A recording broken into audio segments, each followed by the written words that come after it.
ಬಂಧುಗಳೇ ನಮಸ್ಕಾರ. ಇವತ್ತು ಜೂನ್ 27, 2020 ಒಂದು ರೀತಿಯಲ್ಲಿ ಚಾರಿತ್ರಿಕವಾದ ದಿನ. ಇವತ್ತು 27 ಮುಗಿಯುವಷ್ಟೊತ್ತಿಗೆ ಪ್ರಪಂಚದಾದ್ಯಂತ ಕೊರೋನಾ ವೈರಸ್ ಸೋಂಕು ದೃಢಪಟ್ಟವರ ಸಂಖ್ಯೆ 1 ಕೋಟಿ ಮೀರುತ್ತೆ. ಹಾಗೆಯೇ ಅದರಿಂದ ಸತ್ತವರ ಸಂಖ್ಯೆ 5 ಲಕ್ಷ ದಾಟುತ್ತೆ ಪ್ರಪಂಚದಾದ್ಯಂತ. ನಿನ್ನೆ ತಾನೇ ಭಾರತದಲ್ಲಿ 5 ಲಕ್ಷ ಸೋಂಕು ದೃಢಪಟ್ಟವರ ಸಂಖ್ಯೆ 5 ಲಕ್ಷ ದಾಟಿದೆ. ಪ್ರಪಂಚದಾದ್ಯಂತ ಇದು ಒಂದು ರೀತಿಯಲ್ಲಿ ಮನುಷ್ಯನ ನಾನಾ ತರಹದ ಅವನು ಇಷ್ಟು ವರ್ಷಗಳ ಕಾಲ, ಇಷ್ಟು ದಿನಗಳ ಕಾಲ, ಕಳೆದ ಒಂದು ಶತಮಾನದಲ್ಲಿ ಹಾಗೆ ನೋಡಿದ್ರೆ ಕಲಿತುಕೊಂಡು ಬಂದಂತಹ ಹಲವಾರು ಗುಣಗಳನ್ನು, ಅಭ್ಯಾಸಗಳನ್ನು ಬದಲಾವಣೆ ಮಾಡಿಕೊಳ್ಳುವಂತಹ ಸ್ಥಿತಿಗೆ ಈ ಕೊರೋನಾ ವೈರಸ್ ಸೋಂಕು ಮನುಷ್ಯನನ್ನು ತಂದಿಟ್ಟಿದೆ. ಇದು ಇನ್ನೂ ಜಾಸ್ತಿ ಆಗುತ್ತೆ. ಈ ಬಿಹೇವಿಯರಲ್ ಚೇಂಜಸ್ ಏನಿದೆ, ಮನುಷ್ಯನ ನಾನಾ ತರಹದ ಅವನ ನಡವಳಿಕೆಗಳ ಬದಲಾವಣೆಗಳು ಇನ್ನೂ ಬದಲಾಗುತ್ತೆ. ಅವನು ಕಾರ್ಯ ಮಾಡುವ ರೀತಿ ಬದಲಾಗುತ್ತೆ, ತಿನ್ನುವ ಆಹಾರ ಪದಾರ್ಥಗಳು ಬದಲಾಗುತ್ತೆ, ನಡೆದುಕೊಳ್ಳುವ ರೀತಿಗಳು ಬದಲಾಗುತ್ತೆ. ಹೀಗೆ ನಾನಾ ತರಹದ ಬದಲಾವಣೆಗಳನ್ನು ನಾವು ನೋಡಲಿದ್ದೇವೆ. ರೈತರು ಸಹ ಹಲವು ತರಹದ ಬದಲಾವಣೆಗಳನ್ನು ಮಾಡಿಕೊಂಡು ಯಾವುದನ್ನು ಬೆಳಿಬೇಕು, ಯಾವುದನ್ನು ಬೆಳಿಬಾರದು ಅನ್ನೋದ್ರ ಬಗ್ಗೆ ಬಹಳಷ್ಟು ಯೋಚನೆ ಮಾಡಲಿದ್ದಾರೆ. ಯಾವುದನ್ನು ಕೊಳ್ಳಬೇಕು, ಯಾವುದನ್ನು ಕೊಳ್ಳಬಾರದು ಅಂಥೇಳಿ ಗ್ರಾಹಕರು ಯೋಚನೆ ಮಾಡಲಿದ್ದಾರೆ. ಈಗಾಗಲೇ ಕೋಟ್ಯಾಂತರ ಜನ ಕೆಲಸ ನೌಕರಿಗಳನ್ನು ಕಳೆದುಕೊಂಡಿದ್ದಾರೆ. ದುಡ್ಡಿರುವವರಿಗೆ ದುಡ್ಡು ಹೇಗೆ ಖರ್ಚು ಮಾಡುವುದು, ಇಷ್ಟು ದಿವಸ ಮಾಡಿದ ಹಾಗೆ ದರ್ಪ ದೌಲತ್ತಿಗೆ ಈಗ ಅವಕಾಶವಿಲ್ಲ. ದುಡ್ಡಿಲ್ಲದೆ ಇರೋರ್ಗು ಕೆಲವೊಂದು ಕಾರ್ಯಗಳನ್ನು ಮುಂದಕ್ಕೆ ಹಾಕಿರೋದ್ರಿಂದ ಅವ್ರಿಗೂ ಸಹ ದುಡ್ಡಿನ ಅಗತ್ಯ ಇದೆ, ಕೆಲಸದ ಅಗತ್ಯ ಇದೆ. ಆದರೆ ಇವೆಲ್ಲವೂ ಎಲ್ಲರಿಗೂ ಒಂದು ರೀತಿಯಲ್ಲಿ ಒಂದು ಸರಳ ಸಂಯಮವನ್ನು ಈ ಕೊರೋನಾ ವೈರಸ್ಸು ಬೋಧಿಸ್ತಾ ಇದೆ. ಹಾಗೆಯೇ ಹಲವು ಅಸಮಾನತೆಗಳು ಹೆಚ್ಚಾಗಲಿವೆ ಮತ್ತು ಸಮಾನತೆಗಳು ಸಹ ಬರಲಿವೆ. ಇದು ಯಾವುದು ಹೆಚ್ಚಾಗುತ್ತೆ, ಯಾವುದು ಕಮ್ಮಿ ಆಗುತ್ತೆ ಅಂತ ಹೇಳೋದಕ್ಕಾಗೋದಿಲ್ಲ. ಕೌಟುಂಬಿಕವಾಗಿ, ಸಾಂಸಾರಿಕವಾಗಿ, ಲೌಕಿಕವಾಗಿ ಮನುಷ್ಯ ನಾನಾ ತರಹದ ಅನುಭವಗಳನ್ನು ಪಡೆದುಕೊಳ್ತಾ ಇದ್ದಾನೆ. ಈ ಸಂದರ್ಭದಲ್ಲಿ ಮನುಷ್ಯನಿಗೆ ತನ್ನ ಒಂದು ಮಾನಸಿಕ ಶಾಂತಿಯನ್ನು, ಕೇವಲ ದೈಹಿಕ ದಾರ್ಢ್ಯತೆಯನ್ನು ಮಾತ್ರವಲ್ಲದೆ ಮಾನಸಿಕ ಶಾಂತಿಯನ್ನು ಕಾಪಾಡಿಕೊಳ್ಳೋದು ಸಹ ಮನುಷ್ಯನಿಗೆ ಮುಖ್ಯವಾಗಲಿದೆ. ಯಾಕೆಂದರೆ ನಿನ್ನೆ ನಡೆದುಕೊಂಡ ಹಾಗೆ, ನಿನ್ನೆ ಇದ್ದ ಹಾಗೆ ಇವತ್ತು ಇರೋದಕ್ಕಾಗೋದಿಲ್ಲ. ಈ ಸಂದರ್ಭದಲ್ಲಿ ಪ್ರತಿದಿನವೂ ಬೆಳಗ್ಗೆಯಿಂದ ಸಂಜೆ ತನಕ ಯಾವುದೋ ಒಂದು ದೈಹಿಕ ಶ್ರಮವನ್ನು ಹಾಕಿ ಸ್ವಾಮಿ ಭಗವಂತ ಅಂಥೇಳಿ ರಾತ್ರಿಗೆ ಒಂದಷ್ಟು ಊಟ ಮಾಡಿ ಮಲಗುವಂತಹ ಜನರ ಒಂದು ರೀತಿಯೇ ಬೇರೆ.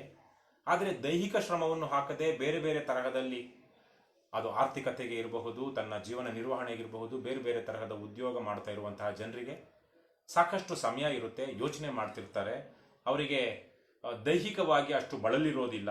ಹಾಗಾಗಿ ಅವರಿಗೆ ಸಾಕಷ್ಟು ನಿದ್ದೆಯೂ ಸಹ ಬರೋದಿಲ್ಲ. ಹೀಗೆಲ್ಲ ಇರೋದ್ರಿಂದಾಗಿ ಒಂದು ಬೇರೆ ಬೇರೆ ತರಹದ ಹವ್ಯಾಸಗಳನ್ನು, ಅನುಭವಗಳನ್ನು ಪಡೆದುಕೊಳ್ಳೋದಕ್ಕೆ ಅವರು ಬಯಸ್ತಿರ್ತಾರೆ. ಅದಕ್ಕೆ ಅವರಿಗೆ ಸಮಯ ಇರುತ್ತೆ. ಆದರೆ ಇಂತಹ ಸಂದರ್ಭದಲ್ಲಿ ಆಗಲೇ ನಾನು ಹೇಳಿದಾಗೆ ದೈಹಿಕವಾಗಿ ದುಡಿಮೆ ಮಾಡದೇ ಇರುವಂತಹ ಜನಕ್ಕೆ, ದೈಹಿಕವಾಗಿ ದುಡಿಯುವಂಥವ್ರಿಗೂ ಸಹ ಒಂದು ತರಹದ ಹವ್ಯಾಸಗಳು, ಅದು ಭಜನೆ ಇರಬಹುದು, ಹಾಡುಗಾರಿಕೆ ಇರಬಹುದು, ಒಂದು ಯಾವುದೋ ಒಂದು ಪ್ರವಚನವನ್ನು ಕೇಳುವಂತಹದ್ದಿರಬಹುದು, ಒಂದು ವಿಷಯವನ್ನು ಗ್ರಹಿಸುವಂತಹ ಅಭೀಪ್ಸೆ ಇರಬಹುದು, ಉತ್ತಮವಾದಂತಹ ಸಿನಿಮಾವನ್ನು ನೋಡುವಂತಹ, ನಾಟಕವನ್ನು ನೋಡುವಂತಹ, ಪುಸ್ತಕಗಳನ್ನು ಓದುವಂತಹ, ಹೀಗೆ ಹಲವು ತರಹದ ವಿಚಾರಗಳಲ್ಲಿ ತಮ್ಮ ಸಮಯವನ್ನು ಕಳೆಯೋದಿಕ್ಕೆ, ಏನು ಪಾಸಿಟಿವ್ ಆಗಿ, ಗುಣಾತ್ಮಕವಾಗಿ ಕಳೆಯೋದಿಕ್ಕೆ ಬಹುತೇಕರು ಪ್ರಯತ್ನಿಸ್ತಾರೆ. ನಮ್ಮ ಪರಂಪರೆಯಲ್ಲಿ ತಪಸ್ಸು, ಧ್ಯಾನ, ಯೋಗ, ಹೀಗೆ ಹಲವು ತರಹದ್ದು ಚಿಂತನೆಗಳು ಇವೆ. ಮನುಷ್ಯ ಒಂದು ವಿಷಯವನ್ನು, ಅದು ಭಗವತ್ಪಾರಣೆ ಇರಬಹುದು ಅಥವಾ ಒಂದು ವಿಷಯದ ಬಗ್ಗೆ ತೀವ್ರವಾಗಿ ಯೋಚನೆ ಮಾಡುವುದಿರಬಹುದು, ಲೌಕಿಕವಾದ ಅದು ಭೌತಶಾಸ್ತ್ರ ಇರಬಹುದು, ಗಣಿತ ಇರಬಹುದು, ಬೇರೆ ಯಾವುದೇ ವಿಚಾರವಾಗಿ ಅವನು ತನ್ನ ಮನಸ್ಸನ್ನು ಕೇಂದ್ರೀಕರಿಸಿ ಮಾಡುವಂತಹ ಒಂದು ಧ್ಯಾನ ಏನಿರಬಹುದು, ಇದನ್ನು ಹಲವು ತರಹದಲ್ಲಿ ಮಾಡಿಕೊಂಡು ಬಂದಿದ್ದಾರೆ. ನನ್ನ ಅನುಭವಕ್ಕೆ ಬಂದ ಹಾಗೆ ನಾನು ಇಲ್ಲಿ ಹಾಗೇನೆ ಒಂದು ಕಡೆ ಕೂತು ಮನಸ್ಸನ್ನು ಸಾಧ್ಯವಾದಷ್ಟು ಕೇಂದ್ರೀಕರಿಸಿ ಅಥವಾ ಏನೂ ಮಾಡದೇ ಇದ್ದು ದೈಹಿಕವಾಗಿ ಸುಮ್ಮನೆ ಕುಳಿತುಕೊಳ್ಳುವಂತಹ ಕೆಲವೊಂದು ಧ್ಯಾನಗಳನ್ನು ನಾನು ಕಳೆದ ಒಂದು 20 ವರ್ಷಗಳಲ್ಲಿ ನೋಡ್ತಾ ಬಂದಿದ್ದೀನಿ. ಸರಿಯಾಗಿ 1999 ಮತ್ತು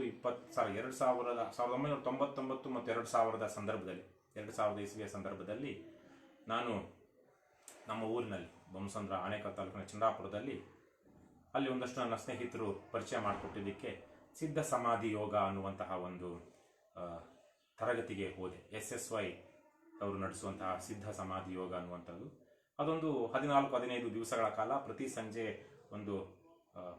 ಅದನ್ನು ಅಲ್ಲಿಗೆ ಬರ್ತೀನಿ. ಅದಾದ ನಂತರ ಕಳೆದ 2 ವರ್ಷದಿಂದ ಸರಿಯಾಗಿ ಇವತ್ತಿಗೆ 2 ವರ್ಷದ ಹಿಂದೆ ವಿಪಶ್ಯನವನ್ನು ಅದರ ಒಂದು ತರಗತಿಗೆ ಹೋಗಿದ್ದೆ 10 ದಿವಸಗಳ ಕಾಲ. ಅದಾದ ಮೇಲೆ ಭಗವದ್ಗೀತೆಯಲ್ಲಿರುವಂತಹ ಧ್ಯಾನ ಹೇಗೆ ಮಾಡುವುದು ಅಂತ ಭಗವದ್ಗೀತೆಯಲ್ಲಿ ಏನು ಹೇಳಿದ್ದಾರೆ ಅನ್ನೋದ್ರ ಬಗ್ಗೆನೂ ನಾನು ಒಂದಷ್ಟು ನೋಡಿದೆ. ಇವತ್ತು ಈ 3 ನನ್ನ ಅನುಭವಗಳನ್ನು ಇಟ್ಟುಕೊಂಡು ನಾನು ಇಲ್ಲಿ ಪಾಠ ಮಾಡ್ತಾ ಇಲ್ಲ, ಪರಿಚಯ ಮಾಡಿಕೊಡ್ತಾ ಇದ್ದೀನಿ. ನಾನು ಹೇಗೆ ಧ್ಯಾನವನ್ನು ನೋಡ್ತೀನಿ, ಅದರಿಂದ ನನಗಾಗಿರುವಂತಹ ಲಾಭಗಳು ಅಥವಾ ಅನುಕೂಲಗಳು ಏನು, ನೀವು ಇದನ್ನು ಮಾಡೋದ್ರಿಂದ ನಿಮಗೆ ಏನು ಸಾಧ್ಯವಾಗಬಹುದು ಅನ್ನೋದಷ್ಟನ್ನೇ ಮಾತ್ರ ಹೇಳ್ತೀನಿ. ಕಲಿಬೇಕು ಅನ್ನೋಗಿದ್ರೆ ನೀವು ಅದನ್ನು ಯಾವುದಾದ್ರೂ ಗುರುಗಳ ಮೂಲಕ ಅಥವಾ ಪುಸ್ತಕಗಳ ಮೂಲಕ ಸ್ವಯಂ ಅಧ್ಯಯನದಿಂದ ಸ್ವಾನುಭವದಿಂದನೂ ಸಹ ಕಲಿಯಬಹುದು. ಆದರೆ ನಾನು ಅದನ್ನು ಕಲಿಸೋದಿಕ್ಕೆ ಹೋಗೋದಿಲ್ಲ, ಪರಿಚಯ ಮಾತ್ರ ಮಾಡಿಕೊಡ್ತೀನಿ. ನಾನು ಆಗಲೇ ಹೇಳಿದಾಗೆ 2000 ಇಸ್ವಿಯಲ್ಲಿ ನಾನು ಈ SSYಗೆ ಹೋಗಿದ್ದು. ಅವರು ಸುಮಾರು ಒಂದು 15 ದಿನಗಳ ಕಾಲ ಪ್ರತಿ ದಿವಸ ಸಂಜೆಯ ಹೊತ್ತು ಈ ಒಂದು ಅಭ್ಯಾಸವನ್ನು ಮಾಡ್ತಾರೆ. ಅಲ್ಲಿ ಯೋಗಾಭ್ಯಾಸ ಇರುತ್ತೆ, ಒಂದಷ್ಟು ಚಟುವಟಿಕೆಗಳಿರುತ್ತೆ, ಮನಸ್ಸು ಬಿಚ್ಚಿ ಮಾತನಾಡುವುದು ಇರುತ್ತೆ, ಸಣ್ಣ ಪುಟ್ಟ ಒಂದು ಮೈ ಚಳಿ ಬಿಡೋದಕ್ಕೆ ಅಲ್ಲಿರುವ ಸಹಪಾಠಿಗಳ ಜೊತೆ ಅದು ಸಣ್ಣ ಮಟ್ಟದ ನೃತ್ಯವೂ ಇರಬಹುದು. ಆಮೇಲೆ ಒಂದಷ್ಟು ಪ್ರವಚನ ಇರುತ್ತೆ. ಹಾಗೇನೆ ಆ 15 ದಿವಸಗಳ ಕಾಲ ಸಂಜೆಯ ಹೊತ್ತು ಕೇವಲ ಸಸ್ಯಾಹಾರವನ್ನು, ಅದರಲ್ಲೂ ಬೇಯಿಸದ ಆಹಾರವನ್ನು, ಏನಂತಾರೆ ಬೇಯಿಸದೇ ಇರುವಂತಹ ಆಹಾರಕ್ಕೆ ಬೇಯಿಸದೇ ಇರುವಂತಹ ಸಸ್ಯಾಹಾರವನ್ನು ಕೊಡ್ತಾರೆ. ಬೂದುಗುಂಬಳಕಾಯಿದಿರಬಹುದು ಅಥವಾ ಸೊಪ್ಪಿಂದಿರಬಹುದು, ಕ್ಯಾರೆಟ್ ಇರಬಹುದು, ಹೀಗೆ ಒಂದಷ್ಟು 15 ದಿನಗಳ ಕಾಲ ಅದು ಮಾಡ್ತಾರೆ. ಅದಾದ ನಂತರ ಒಂದು 4-5 ದಿವಸಗಳ AMC ಅಡ್ವಾನ್ಸ್ಡ್ ಮೆಡಿಟೇಷನ್ ಕೋರ್ಸ್ ಅಂತ ಅದನ್ನು ಮಾಡ್ತಾರೆ. ಅದಕ್ಕಿಂತ ಮೊದಲು ಒಂದು ಕಡೆ ಈ ಧ್ಯಾನವನ್ನು ಪರಿಚಯ ಮಾಡಿಕೊಡ್ತಾರೆ.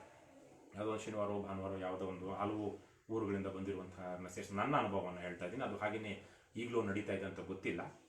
ಅಲ್ಲಿ ಒಂದಷ್ಟು ಧ್ಯಾನ ಮಾಡುವುದು ಹೇಗೆ ಅಂತ ಬಹಳ ಸರಳವಾಗಿ ಸುಲಭವಾಗಿ ಧ್ಯಾನವನ್ನು ಮಾಡೋದನ್ನು SSYನಲ್ಲಿ ಕಲಿಸ್ತಾರೆ. ಯಾವುದೇ ಮಂತ್ರದ ಉಚ್ಚಾರಣೆ ಇರೋದಿಲ್ಲ, ದೇವರ ಬಗ್ಗೆನೂ ಅವರು ಯೋಚನೆ ಮಾಡಿ ಅಂತ ಹೇಳೋದಿಲ್ಲ. ಕೇವಲ ಒಂದು ಸುಮಾರಾಗಿ ಚೆನ್ನಾಗಿರುವಂತಹ ಜಾಗದಲ್ಲಿ ನೀವು ಸುಖಾಸೀನವಾಗಿ, ಅದು ಪದ್ಮಾಸನವನ್ನೇ ಹಾಕೋಬೇಕು ಅಂತೇನಿಲ್ಲ, ಸುಖಾಸೀನವಾಗಿ ಚಕ್ಕಮಕ್ಕಳು ಹಾಕೊಂಡೋದ್ರೂ ಪರವಾಗಿಲ್ಲ ಅಥವಾ ಕುರ್ಚಿ ಮೇಲೆ ಆದರೂ ಪರವಾಗಿಲ್ಲ, ಕೂತ್ಕೊಂಡು ನೀವು ಕಣ್ಣು ಮುಚ್ಕೊಂಡು ಒಂದು 10-15 ನಿಮಿಷ ಸುಮ್ಮನೆ ಕೂತ್ಕೊಳ್ಳಿ. ಯಾವುದೇ ಯೋಚನೆಯ ಹಿಂದೆ ಹೋಗಬೇಡಿ. ಯಾವುದೇ ಯೋಚನೆಯನ್ನ ನಿಮ್ಮ ಮನಸ್ಸಿಗೆ ನೀವು ಕೂತ್ಕೊಂಡು ಸುಮ್ಮನೆ ಕೂತು ಉಸಿರಾಡ್ತಾ ಇರುವಂತಹ ಸಂದರ್ಭದಲ್ಲಿ ಯಾವುದೇ ಹೊಸ ಆಲೋಚನೆಗಳನ್ನ ಹುಟ್ಟು ಹಾಕಿಕೊಳ್ಳಬೇಡಿ. ಯಾವುದೋ ಒಂದು ಯೋಚನೆ ಬಂತ, ಅದು ಹೀಗೆ ಹಾಗೆ ಅಲ್ಲಿ ಹೋಗ್ತಾ ಇದೆ, ಹಾಗೆ ಮಾಡಬೇಕಿತ್ತು, ಹೀಗೆ ಮಾಡಬೇಕು, ಹೀಗೆ ಯೋಚನೆ ಹೋಗ್ತಿರುವಾಗ ನಿಮ್ಮ ಗಮನಕ್ಕೆ ನಾನು ಆಲೋಚನೆ ಮಾಡ್ತಾ ಇದ್ದೀನಿ ಅಂತ ಬಂದರೆ ತಕ್ಷಣ ಅಲ್ಲಿಗೆ ನಿಲ್ಲಿಸಿ ಮತ್ತೆ ನಿರ್ಯೋಚನೆಗೆ ಮರಳಿ. ಯಾವುದು ಯೋಚನೆ ಮಾಡದೇ ಇರುವಂಥ ಸ್ಥಿತಿಗೆ ಬನ್ನಿ. ಮತ್ತೆ ಒಂದಷ್ಟು ಹೊತ್ತಾದ್ಮೇಲೆ ಮತ್ತೆ ಇನ್ನೊಂದು ಯೋಚನೆ ಹುಟ್ಟುತ್ತೆ. ಹಾಗಾಗಿ ಅಂದರೆ ಯೋಚನೆ ಹುಟ್ಟಬಾರ್ದು ಅನ್ನುವಂತಹದ್ದಲ್ಲ. ನೀವು ಸುಮ್ಮನೆ ಕೂತಿದ್ರೆ ಕಾಲಕ್ರಮೇಣ ಅದು ಅನುಭವಕ್ಕೆ ಬರುತ್ತೆ. ಯಾವುದೇ ಯೋಚನೆಯನ್ನ ಪ್ರಜ್ಞಾಪೂರ್ವಕವಾಗಿ ಹುಟ್ಟು ಹಾಕಬೇಡಿ. ಪ್ರಜ್ಞಾಪೂರ್ವಕವಾಗಿ ಯೋಚನೆ ಮಾಡೋದಕ್ಕೆ ಹೋಗಬೇಡಿ.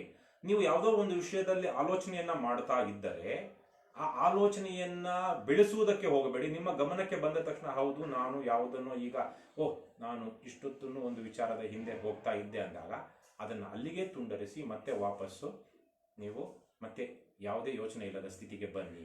ಬಹಳ ಸರಳವಾಗಿ ಇದನ್ನ ಹೇಳ್ಕೊಡ್ತಾರೆ. ಒಂದು 10-15 ನಿಮಿಷ 20 ನಿಮಿಷ ಪ್ರಾಕ್ಟೀಸ್ ಮಾಡೋದಕ್ಕೂ ಅಲ್ಲಿ ಸ್ವಲ್ಪ ಕಲಿಸ್ತಾರೆ. ಈ AMCಗೆಲ್ಲ ಹೋದಾಗ ಯಾವುದೇ ಆಗಲಿ ಹೇಳಿದಾಗೆ ಯಾವುದೇ ಒಂದು ನೀವು ಮೂಗನ್ನು ನೋಡಬೇಕು, ಭ್ರೂಮಧ್ಯವನ್ನು ನೋಡಬೇಕು, ಅಥವಾ ಯಾವುದೋ ಒಂದು ಮಂತ್ರವನ್ನು ಉಚ್ಚಾರಣೆ ಮಾಡಬೇಕು, ಈ ಥರದ ಯಾವುದೂ ಇಲ್ಲದ ಬಹಳ ಸುಲಭವಾಗಿ ಮಾಡುವಂತಹ, ಮತ್ತೆ ನೀವು ಹೀಗೇನೆ ಕೂತ್ಕೊಳ್ಬೇಕು, ಇವ್ಯಾವೂ ಇಲ್ಲ ಅಲ್ಲಿ. ಬಹಳ ಸರಳವಾಗಿ ನಿಮಗೆ ಹೇಗೆ ಅನುಕೂಲವಾಗುತ್ತೋ ಆ ಕೂತ್ಕೊಳ್ಳಿ. ಯೋಚನೆ ಮಾಡದೆ ಸುಮ್ಮನೆ ಒಂದು 10-15-20 ನಿಮಿಷ ನೀವು ಅಂದರೆ ಧ್ಯಾನ ಮಾಡುವಷ್ಟೊತ್ತು ನಿಮ್ಗೆ ಎಷ್ಟೊತ್ತಾಗುತ್ತೋ ಅಷ್ಟೊತ್ತು ಯೋಚನೆ ಇಲ್ಲದ ಸ್ಥಿತಿಯಲ್ಲಿ ಕುಳಿತುಕೊಳ್ಳಿ ಅಂತ ಹೇಳ್ತಾರೆ. ಬಹಳ ಸರಳವಾದದ್ದು, ನೀವು ಅದನ್ನು ಪ್ರಯತ್ನಿಸಬಹುದು. ನನಗೆ ಅಲ್ಲಿಂದ ಅದರಿಂದ ಒಂದಷ್ಟು ಉಪಯೋಗಗಳಾಯಿತು. ಹಸಿಯಾದ ತರಕಾರಿಗಳನ್ನು, ಬೇಯಿಸಿದ ತರಕಾರಿಗಳನ್ನ ತಿನ್ನುವಂತಹ ರೀತಿ ನೀತಿಗಳು, ಯಾವುದನ್ನು ತಿನ್ನಬಹುದು, ಅದನ್ನು ಇದ್ದುದರಲ್ಲಿನ ಸ್ವಲ್ಪ ರುಚಿಕರವಾಗಿ ಮಾಡಿಕೊಂಡು ತಿನ್ನಬಹುದು, ಹೀಗೆಲ್ಲಾನು ಕೆಲವೊಂದನ್ನು ಕಲಿತೆ. ಆ ಧ್ಯಾನವನ್ನು ಒಂದಷ್ಟು ಕಲಿತೆ. ಅದಾದ ನಂತರ ನಾನು ಒಂದು 17-18 ವರ್ಷಗಳ ಗ್ಯಾಪ್ನಲ್ಲಿ ಯಾವುದು ಸಾಧ್ಯವಾದಾಗ ಮಾಡ್ತಾ ಇದ್ದೆ. ಆದರೆ ಅದನ್ನು ಸತತವಾಗಿ ನಾನು ಮಾಡೋದಕ್ಕೆ ಆಗಲಿಲ್ಲ. ಅದಾದ ನಂತರ ಅದಾದ ಒಂದು ವರ್ಷದೊಳಗಡೆ ನಾನು 7-8 ತಿಂಗಳಲ್ಲಿಗೆ ನಾನು ಕಲಿತಾದ ಮೇಲೆ ಅಮೆರಿಕಕ್ಕೆ ಹೋದೆ. ಹಾಗೆ ಬೇರೆ ಬೇರೆ ಜೀವನ ರೀತಿ ನೀತಿಗಳು ಬದಲಾದವು. ನಾನು ಅದರ ಹಿಂದೆ ಏನು ಹೋಗಲಿಲ್ಲ, ಸಾಧನೆಯನ್ನೇನು ಮಾಡಲಿಲ್ಲ.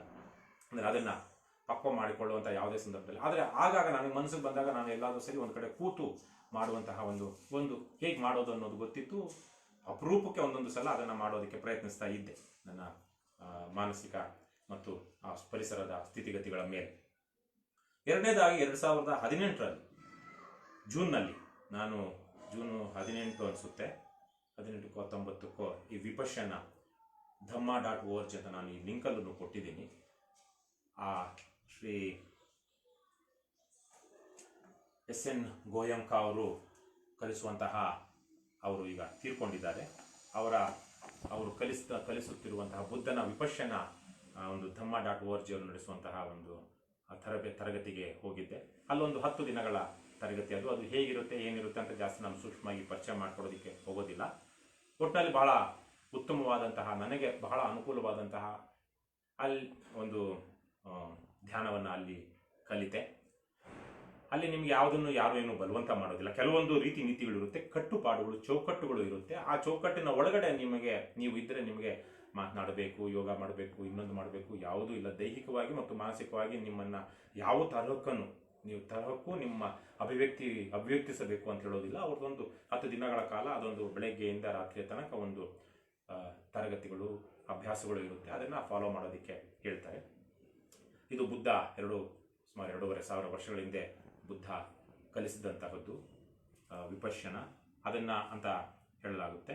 ಅದನ್ನು SN ಗೋಯಂಕ ಅವರು ಭಾರತೀಯ ಮೂಲದವರು, ಇದ್ದದ್ದು ಬರ್ಮಾದಲ್ಲಿ ಹುಟ್ಟು ಬೆಳೆದಿದ್ದು. ಆಮೇಲೆ ಅವರು ಭಾರತಕ್ಕೆ ಬಂದು ಇಲ್ಲಿ ಬಹಳ ದೊಡ್ಡ ಮಟ್ಟದಲ್ಲಿ ವಿಪಶ್ಯನವನ್ನು ಲಕ್ಷಾಂತರ ಜನಕ್ಕೆ ಕಲಿಸೋದಕ್ಕೆ ಅವರು ಪ್ರೇರೇಪರಾಗ್ತಾರೆ. ದೆಹಲಿಯ ತಿಹಾರ್ ಜೈಲಿನಲ್ಲೂ ಸಹ ಒಂದೇ ಸಲಕ್ಕೆ ಸುಮಾರು 1,000 ಬಂದಿ ಖಾನೆಯಲ್ಲಿದ್ದಂತಹ ಖೈದಿಗಳಿಗೆ ಅವರು ಇದನ್ನು ಒಂದು ಕೋರ್ಸ್ ಮಾಡ್ತಾರೆ, ಕಿರಣ್ ಬೇಡಿ ಇದ್ದಾಗ. ಹಾಗಾಗಿ ಇವತ್ತು ಪ್ರಪಂಚದಾದ್ಯಂತ ಈ ವಿಪಶ್ಯನ ಬಹಳ ಏನಾಗಿದೆ, ಬಹಳ ಪರಿಣಾಮಕಾರಿಯಾಗಿ, ಪ್ರಭಾವಶಾಲಿಯಾಗಿ, ಜನಪ್ರಿಯವಾಗಿ ಬೆಳೆದಿದೆ. ನಿಮಗೆ ಗೊತ್ತಿರೋ ಹಾಗೆ ಯುವಾಲ್ ನೋವಾ ಹರಾರಿ ಅಂತ ಒಬ್ಬ ಇಸ್ರೇಲ್ನ ಇತಿಹಾಸಕಾರ, ಬರಹಗಾರ ಇದ್ದಾನೆ. ಆತ ಪ್ರತಿ ವರ್ಷವೂ 2 ತಿಂಗಳ ಕಾಲ ಈ ವಿಪಶ್ಯನ ತರಗತಿಗೆ ಹೋಗ್ತಾನಂತೆ. ನೇರವಾಗಿ SN ಗೋಯಂಕ ಅವರಿಂದನೇ ಆತ ವಿಪಶ್ಯನವನ್ನು ಕಲಿತಿರುವಂತಹದ್ದು. ಬಹಳ ದೊಡ್ಡ ಚಿಂತಕ, ಒಂದು ತರಹದ ಋಷಿ ಸಮಾನವಾದಂತಹ ಚಿಂತನೆಗಳು ಯುವಾಲ್ ನೋವಾ ಹರಾರಿದು. ಭಾರತದಲ್ಲಿಯೂ ಹಲವಾರು ದೊಡ್ಡ ದೊಡ್ಡ ಪ್ರಭಾವಿ ವ್ಯಕ್ತಿಗಳು ವಿಪಶ್ಯನವನ್ನು ಅಭ್ಯಾಸ ಮಾಡ್ತಾ ಇದ್ದಾರೆ. ನನಗೆ ವಿಪಶ್ಯನದಲ್ಲಿ ಆಗಲೇ ಹೇಳಿದಾಗೆ ಯಾವುದೇ ಬಲವಂತದ ಕ್ರಿಯೆಗಳು ಅಲ್ಲಿಲ್ಲದೆ ಇರುವಂತಹದ್ದು, ಯಾವುದೇ ಮಂತ್ರೋಚ್ಚಾರಣೆ ಮಾಡಬೇಕು, ದೇವರನ್ನ ಜ್ಞಾಪಿಸ್ಕೊಳ್ಬೇಕು, ದೇವರ ಪ್ರಾರ್ಥನೆಯಲ್ಲಿ ತೊಡಗಬೇಕು, ಈ ಥರದ್ದು ಯಾವುದೂ ಇಲ್ಲದ ಒಂದು ಕೂರುವಂತಹದ್ದು. ಸರಳವಾಗಿ ಹೇಳಬೇಕು ಅಂದರೆ, ನೀವು ಒಂದು ಜಾಗದಲ್ಲಿ ಸ್ವಲ್ಪ ಇಲ್ಲಿ ನಮ್ಮ ಕೆಳಗಡೆಗೆ, ಹಿಂದ್ಗಡೆಗೆ ಒಂದು ಸ್ವಲ್ಪ ಎತ್ತರವಾದಂತಹ ಒಂದು ಇಂಚು ಎತ್ತರವಾದಂಥ ಒಂದು ದಿಂಬು ತರಹದ್ದು ಅಥವಾ ಬಟ್ಟೆಯನ್ನು ಹಾಕ್ಕೊಳ್ಬೇಕು ಅಂತ ಅಲ್ಲಿ ಹೇಳ್ತಾರೆ. ಅಲ್ಲಿ ಕೊಡ್ತಾರೆ, ಆ ಥರಕ್ಕೆ ದಿಂಬುಗಳನ್ನು ಕೊಡ್ತಾರೆ ಕೆಳಗಡೆಗೆ, ನಮ್ಮ ಕೆಳಗಡೆಗೆ ಹಾಕ್ಕೊಳ್ಳೋದಕ್ಕೆ. ಸೊ ನೀವು ಅಲ್ಲೂ ಅಷ್ಟೇ ಈ ಪದ್ಮಾಸನ ಹಾಕ್ಕೊಳ್ಬೇಕು, ಈ ಥರದ ಯಾವುದೂ ಇಲ್ಲ. ನೀವು ಸರಳವಾಗಿ ಕೂತ್ಕೊಂಡು ವಿಪಶ್ಯನದಲ್ಲಿ ಅದಕ್ಕೆ ಮೊದಲು ಅವರು ಆನಾಪಾನ ಅನ್ನೋದನ್ನು ಸಹ ಕಲಿಸ್ತಾರೆ. ಆನಾಪಾನ ಅಂದರೆ ನಾವು ಕೂತು ಕೇವಲ ನಮ್ಮ ಮೂಗಿನ ಹೊಳ್ಳೆಗಳ ಕೆಳಗಡೆ ಉಸಿರು ಒಳಗಡೆ ಹೋಗುವುದನ್ನು ಮತ್ತು ಹೊರಗಡೆ ಬರುವುದನ್ನು ಅಷ್ಟನ್ನೇ ಗಮನಿಸ್ತಾ ಇರಬೇಕು. ಕಣ್ಣು ಮುಚ್ಚಿಕೊಂಡು ನೆಟ್ಟಗೆ ಕೂತ್ಕೊಂಡು ಉಸಿರನ್ನು ಸಹ ಬಹಳ ದೊಡ್ಡದಾಗಿ ಪ್ರಾಣಾಯಾಮ ಮಾಡಿದ ಹಾಗೆ ಹೇಳ್ಕೋಬೇಕು ಅಂತಿಲ್ಲ, ಸಹಜವಾದ ಸ್ಥಿತಿಯಲ್ಲಿ ಉಸಿರಾಟವನ್ನು ಮಾಡ್ತಾ ನಮ್ಮ ಗಮನವನ್ನು ಮೂಗಿನ ಹೊಳ್ಳೆಗಳ ಮೇಲೆ, ಮೂಗಿನ ಹೊಳ್ಳೆಗಳ ಕೆಳಗಡೆ, ಇಲ್ಲಿ ನಮ್ಮ ಮೇಲ್ದುಡಿಯ ಮೇಲ್ಗಡೆ ಮೂಗಿನ ಹೊಳ್ಳೆಗಳ ಕೆಳಗಡೆ ಆ ಉಸಿರು ಹೋಗುವ ಮತ್ತು ಬರುವ ಇದನ್ನು ಗಮನಿಸಬೇಕು ಅಂತ ಹೇಳ್ಕೊಡ್ತಾರೆ. ಅದೊಂದು ಆನಾಪಾನ ಅನ್ನುವಂತಹದ್ದು. ಅದು ವಿಪಶ್ಯನ ಅಲ್ಲ, ಅದು ವಿಪಶ್ಯನಕ್ಕೆ ಪೂರ್ವವಾಗಿ ಹೇಳ್ಕೊಡುವಂತಹ ಒಂದು ಒಂದು ಏನು ಸಮಚಿತ್ತತೆ ಸಾಧಿಸುವುದಕ್ಕೆ, ಸಂಯಮವನ್ನು ಸಾಧಿಸುವುದಕ್ಕೆ, ಒಂದು ಏಕಾಗ್ರತೆಯನ್ನು ಸಾಧಿಸುವುದಕ್ಕೆ ಅವರು ಮಾಡುವಂತಹ ಒಂದು ಪೂರ್ವ ಕ್ರಿಯೆ ಆನಾಪಾನ, ಉಸಿರು ಎಳ್ಕೊಳ್ಳುವುದು ಮತ್ತು ಬಿಡುವುದನ್ನು ಇಲ್ಲಿ ಮೇಲ್ದುಡಿಯ ಮೇಲೆ ನಮ್ಮ ಮೂಗಿನ ಹೊಳ್ಳೆಗಳ ಕೆಳಗಡೆ ಗಮನಿಸ್ತಾ ಅಲ್ಲಿ ನಮ್ಮ ಗಮನವನ್ನು ಕೇಂದ್ರೀಕರಿಸಿ ಉಸಿರು ಹೋಗುವ ಬರುವ ಮತ್ತು ಆ ಶಾಖ ಮತ್ತು ಉಷ್ಣ ಮತ್ತು ಶೀತವನ್ನ ಅಲ್ಲಿಯ ಆ ಸಂವೇದನೆಗಳನ್ನ ಗಮನಿಸುವಂತಹದ್ದು. ಇದಾದ ನಂತರ ವಿಪಶ್ಯನಕ್ಕೆ ಬರುವುದಾದರೆ ಅವರು ವಿಪಶ್ಯನದಲ್ಲಿ ನಾವು ಏನೂ ಮಾಡದೆ ಕೂತಿದ್ದಾಗ ನಮ್ಮ ದೇಹದಲ್ಲಿ ಬೇರೆ ಬೇರೆ ತರಹದ ಸಂಕರಗಳು ಅಂದರೆ ಸಂವೇದನೆಗಳು ಉತ್ಪತ್ತಿ ಆಗ್ತಾ ಇರ್ತವೆ. ಅದೊಂದು ಎಲ್ಲೋ ಒಂದು ಕಡೆ ತುರಿಕೆ ಇರಬಹುದು, ಅಥವಾ ಯಾವುದೋ ಒಂದು ಮಂಡಿ ನೋವಿರಬಹುದು, ತಲೆ ನೋವಿರಬಹುದು, ಅಥವಾ ಇನ್ಯಾವುದೋ ಒಂದು ಸಂವೇದನೆ, ಆಗಲೇ ಹೇಳಿದಾಗೆ ತುರಿಕೆ ಅಲ್ಲದೆ ಇದ್ರೂ ಒಂದು ಯಾವುದೋ ಒಂದು ಅದುರುವಿಕೆ ಇರಬಹುದು. ಹೀಗೆ ನಾನಾ ತರಹದ ಸಂವೇದನೆಗಳು ನಾವು ಕೂತಿದ್ದಾಗ ಅಥವಾ ಅದು ಸಹಜವಾಗಿ ಆಗ್ತಾ ಇರುತ್ತೆ. ಸೊ ಇಲ್ಲಿ ತಲೆಯ ಮೇಲಿಂದ ಹಿಡಿದು ಪೂರ್ತಿ ದೇಹದಲ್ಲಿ ಆಗುವಂತಹ ಸಂವೇದನೆಗಳಂತ ನಖ ಶಿಖಾಗ್ರ ಅಂದ್ರೆ ಕಾಲ್ಬೆರಳ ತುದಿಯಿಂದ ಹಿಡಿದು ತಲೆಯ ಉಂಗುಷ್ಟದಿಂದ ಹಿಡಿದು ತಲೆಯ ಮೇಲ್ಗಡೆಯವರೆಗೂ ನಮ್ಮ ದೇಹದಲ್ಲಿ ಆಗುವಂತಹ ದೈಹಿಕ ಸಂವೇದನೆಗಳನ್ನ ನಾವು ಗಮನಿಸ್ತಾ ಅಲ್ಲಿಗಲ್ಲಿಗೆ ಅದು ಯಾವುದೇ ಒಂದು ಸುಖವಾದ ಸಂವೇದನೆ ಆದರೆ ಅದಕ್ಕೆ ಸಂತೋಷ ಪಡದೆ, ಒಂದು ಯಾವುದೋ ಒಂದು ಕಿರಿಕಿರಿ ಆಗುವಂತಹ ಸಂವೇದನೆಗಳು ಆಗ್ತಾ ಇದ್ರೆ ಅದಕ್ಕೆ ಕೋಪಿಸಿಕೊಳ್ಳದೆ ಕೇವಲ ಆ ಸಂವೇದನೆಗಳನ್ನ ನೋಡುವುದು, ಬಿಡುವುದು, ಮುಂದಕ್ಕೆ ಹೋಗುವುದು, ಹೀಗೆ ಬಹಳ ಕೇವಲ ದೈಹಿಕವಾಗಿ ಆಗುವಂತಹ ಸಂವೇದನೆಗಳ ಮೇಲೆ ಮಾತ್ರ ನಾವು ಗಮನ ಇಟ್ಟು ಯಾವುದನ್ನೂ ತಿರಸ್ಕರಿಸದೆ, ಯಾವುದನ್ನೂ ಅಪೇಕ್ಷೆ ಪಡದೆ ಕೇವಲ ನಮ್ಮ ದೇಹದಲ್ಲಿ ಆಗುವಂತಹ ಸಂವೇದನೆಗಳನ್ನು ಗಮನಿಸುತ್ತಾ ಹೋಗುವುದು ಅಷ್ಟೇ. ಇದನ್ನ ಅವರು ಗಂಟೆಗಟ್ಟಲೆ ಅಧಿಷ್ಠಾನ ಅಂತ, ಹೀಗೆ ಯಾವುದೋ ಒಂದು ನೀವು ಕೂತಿರುವಂತಹ ಜಾಗದಲ್ಲಿ ಸುಮಾರು ಒಂದು ಗಂಟೆ ಕಾಲ ಏನನ್ನೂ ಕದಲಿಸದೆ, ಏನೋ ಕೈ ಬೆರಳನ್ನು ಈಗ ಅಂದ್ಕೊಳ್ಳೋದು, ಹೇಗೆ ಅಂದ್ಕೊಳ್ಳೋದು, ಏನು ಮಾಡ್ಕೊಳ್ಳೋದು, ಈಗ ಏನೂ ಮಾಡದೆ ಕೂತ್ಕೊಳ್ಳೋದನ್ನು ಸಹ ಅಲ್ಲಿ ಅಭ್ಯಾಸ ಮಾಡುತ್ತಾರೆ. ಬಹಳ ಒಂದು ವೈಜ್ಞಾನಿಕವಾಗಿ ಒಂದು ಆ ವಾತಾವರಣ ಹಾಗಿರುತ್ತೆ. ಯಾರು ಬೇಕಾದರೂ ಮಾಡಬಹುದಾದಂತಹ ಒಂದು ಧ್ಯಾನ ಕ್ರಿಯೆ. ಇವತ್ತು ಪ್ರಪಂಚದಲ್ಲಿ ಬಹುಶಃ ಲಕ್ಷಗಳ ಸಂಖ್ಯೆಯಲ್ಲಿ ಆ ವಿಪಶ್ಯನವನ್ನ ಮಾಡ್ತಾ ಇದ್ದಾರೆ. ಬಹುಶಃ ಕೋಟಿಗಳಲ್ಲೂ ಇರಬಹುದು ಇದರ ಅಭ್ಯಾಸವನ್ನು ಮಾಡ್ತಿರುವಂಥದ್ದು. ಕರ್ನಾಟಕದಲ್ಲಿಯೂ ಸಹ ಬೆಂಗಳೂರಿನಲ್ಲಿ ಅವರದೊಂದು ಆಶ್ರಮ ಇದೆ, ಹಲವು ಕಡೆಗಳಲ್ಲಿದೆ. dhamma.org.orgಗೆ ಹೋದರೆ ನಿಮಗೆ ಎಲ್ಲ ತರಹದ ಮಾಹಿತಿ ಸಿಗುತ್ತೆ.